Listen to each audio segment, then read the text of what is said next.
that Jacob Katsman has found the time to join us. Jacob, thank you so much. Jacob's from Global Trade Corporations. I don't know if you could hear there what Vivek was saying, but I wondered how you would respond from your perspective to that. And welcome to SIBOS TV. Nice to be here. Can you please repeat the question?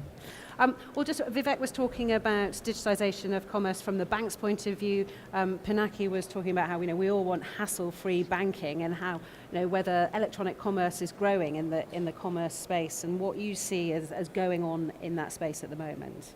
Yeah, thank you very much. Yeah, what we deal with, we provide software to very large corporations who deal a lot of trade finance business, and what we find is that a lot of them want to have electronic communication with their banks for trade. And of course, SWIFT has now, for many years now, but now it's becoming more mainstream with MT798 messages for trade finance. We find that's becoming the channel, a preferred channel for them to adopt. And you will soon hear announcements from the Fortune 10 company that has recently selected SWIFT MT798 and also selected our technology to communicate with their banks for communication on export documentary credit messages. So these are the messages that banks advise right now through their proprietary systems or by email or by fax. And they want to receive them electronically from their banks.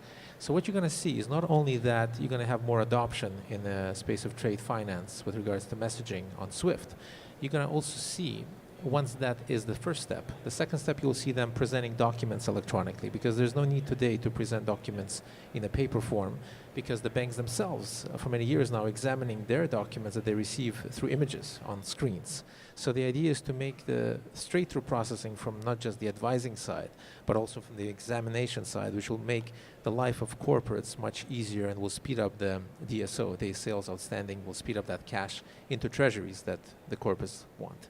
Actually, I think we can all see that there's a lot of change in this area, but crystal ball gazing time, what do you think the future holds? How much more change will there be?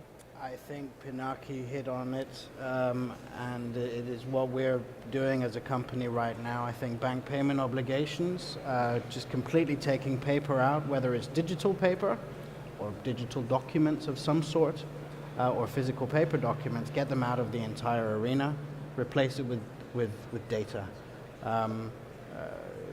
This is, it speeds up the process quite tremendously, and there's huge savings in it in terms of time for corporates and for banks. It's a very efficient process, bank payment obligations, for everybody in the process. And what about challenges within this area? What are the reasons that people would be resistant, Jacob, do you think? Or what are the fears that you might have to allay? I tell you from the experience I have speaking with banks, existing clients and prospects, whenever we have a new corporate that says, okay, I want to do this, I want to use Swift messages, the first question becomes, so how many banks are doing this?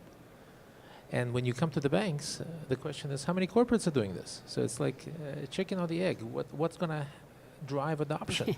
Right? So if you have the large corporations, and some of them are sitting here, who are going to tell their banks, definitely, yes, we're going to do this. And if you're not going to follow, we're not going to work with you. We're going to work with the banks that help us do this electronically. You're going to have change. But until you have that, what I call an element of a big white elephant in the room, until you have that big white elephant pushing for change, it's going to be resistance, because everybody has their priorities. Everybody has their budgets.